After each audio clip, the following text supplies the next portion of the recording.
20 साल में लगभग ग्रामीण और शहर में मिलकर बेरोजगार और अर्ध बेरोजगार 1 करोड़ नौजवान घूम रहे हैं। इसका दोषी कौन है?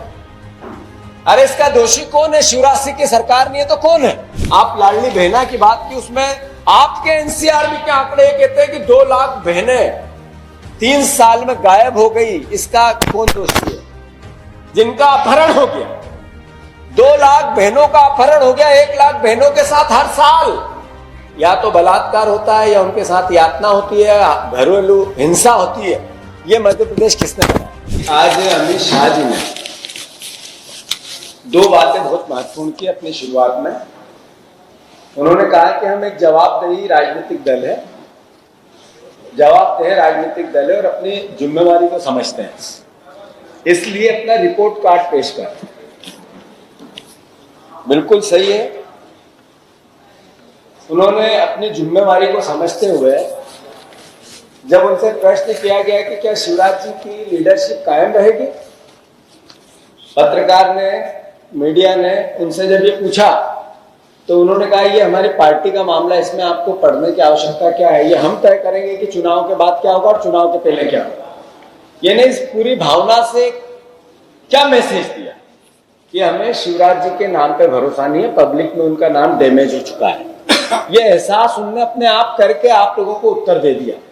ये जवाबदेही तो उनने स्पष्ट बताई कि हाँ, शिवराज जी का 20 साल का कार्यकाल जिसपे हमें अब भरोसा नहीं है, इसलिए उनको मैं धन्यवाद देता हूं।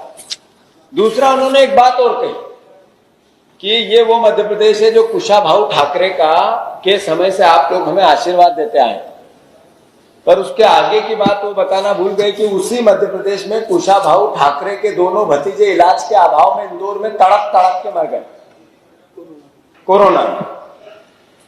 साथियों, उन्होंने बहुत सी बातें कही, बहुत लंबा बोले, बहुत प्रश्नों के उत्तर दिए, पर उन्होंने किसान उत्थान, किसान सम्मान निधि, बिना ब्याज का कर्ज किसानों के उत्थान के लिए तो बोले, पर वो ये नहीं बोल पाए कि डबल इनकम की बात की थी आज से 5 साल पहले प्रधानमंत्री ने, और उससे 10 साल पहले शिवराज जी बार बार 1 लाख बार बोल चुके थे कि डबल इनकम मैं किसानों की करूंगा। तो वो ये नहीं बता पाए कि 1920 रुपया जब गेहूं था, धान की ये कीमत थी 200 रुपये बढ़ी पिछले 5 साल में, तो किसानों का उत्थान कैसे हुआ, डबल इनकम कैसे हुई?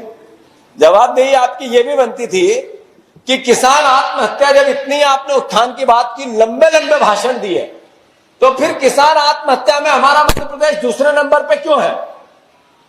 जब आपको इतनी ही बात थी तो प्रति किसान 1,30,000 का कर्ज एवरेज क्यों हो गया मध्य प्रदेश में? आपने बिना कर्ज के ब्याज की बात कही, तो फिर प्रति किसान कर्जदार इस प्रदेश में क्यों है जिसका कर्ज किसानों का कमलनाथ जी की सरकार ने माफ किया था? आप रोजगार की बात की, युवाओं की बात की, युवाओं के संबल देने की बात की। 1,30,000 युवाओं को 1 साल में मैं रोजगार दूंगा, 1 लाख युवाओं को शिवराज जी ने कहा था। वो ये नहीं बता पाए कि इस 20 साल में लगभग ग्रामीण और शहर में मिलकर बेरोजगार और अर्ध बेरोजगार 1 करोड़ नौजवान घूम रहे हैं। इसका दोषी कौन है? अरे इसका दोषी कौन है? शिवराज सिंह की सरकार नहीं है तो कौन है? 40 परीक्षाओं में युवाओं को जो पारदर्शिता के साथ नौकरियां मिलनी थी, घपले और घोटाले इसी सरकार ने किए, व्यापम से लेकर आज तक।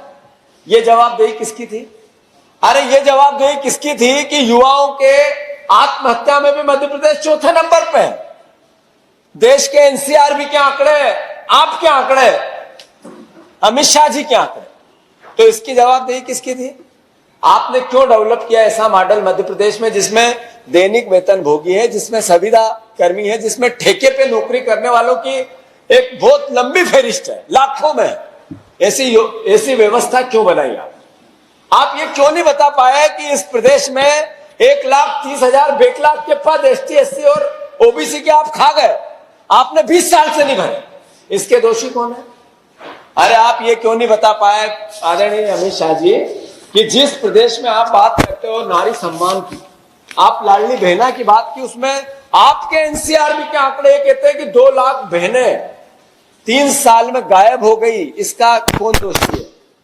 जिनका अपहरण हो गया, 2 लाख बहनों का अपहरण हो गया, 1 लाख बहनों के साथ हर साल या तो बलात्कार होता है या उनके साथ यातना होती है, घरेलू हिंसा होती है। ये मध्य प्रदेश किसने बनाया?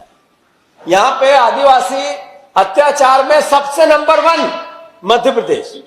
ऐसा क्या कारण है? इसकी जवाबदेही क्यों नहीं दे पाए? 20 साल का शासन, 20 साल का मुख्यमंत्री, आदिवासियों को 9 हाथ गहरे गड्ढे में गाड़ दिया, उनके सर पे पेशाब करने लगे। आदिवासियों के सम्मान का, उसके उत्थान का इतना अत्यधिक आपने वो किया कि आर्थिक सबसे गरीब प्रदेश में पहला जिला अलीराजपुर हमारा। 20 साल के मुख्यमंत्री और 20 साल की सरकार में ये मध्य प्रदेश बनाया आपने।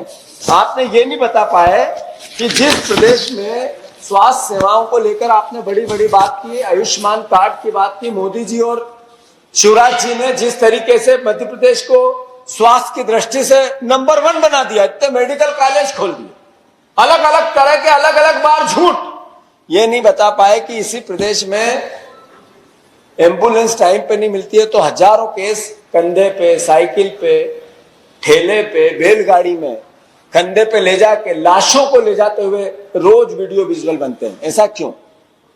ये क्यों नहीं बता पाए कि आयुष्मान कार्ड का घोटाला मेरे प्रदेश में होता है?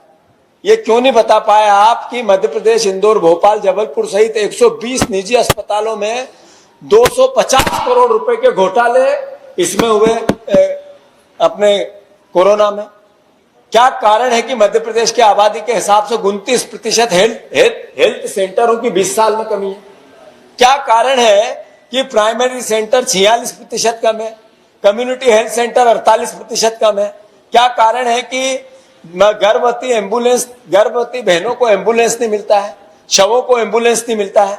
फर्जी नर्सिंग कॉलेज की 1,25,000 विद्यार्थियों पर डिग्री दे दी, या उनके साथ भविष्य उनका, उसकी जांच हुई तो खतरे में पड़ गया। कोरोना की मौतें किसी से छुपी भी नहीं है। ऐसे तमाम 20 साल के शासन की जो दुर्व्यवहार है अमित शाह जी वो नहीं बता पाए। वो बार बार कमलनाथ जी और दिग्विजय सिंह जी को 20 साल पहले जिनका शासन था उनको कोसते हुए, उनको गालियां देते हुए, उन पर आरोप लगाते हुए अलग अलग बातें कही। सवाल इतना है कि एक बात उन्होंने जो सही कही उसका मैं स्वागत करता हूं। उन्होंने कहा कि हमारा मुख्यमंत्री इस लायक नहीं है कि हम उसके चेहरे पे चुनाव लड़ सकें। उनने इन सवाल का जवाब कि क्या मुख्यमंत्री यही रहेंगे तो रोक दिया, ये तय हमारी पार्टी करेगी। इसका मतलब है शिवराज जी पे हमें भरोसा नहीं है, ये वक्तव्य दिया है।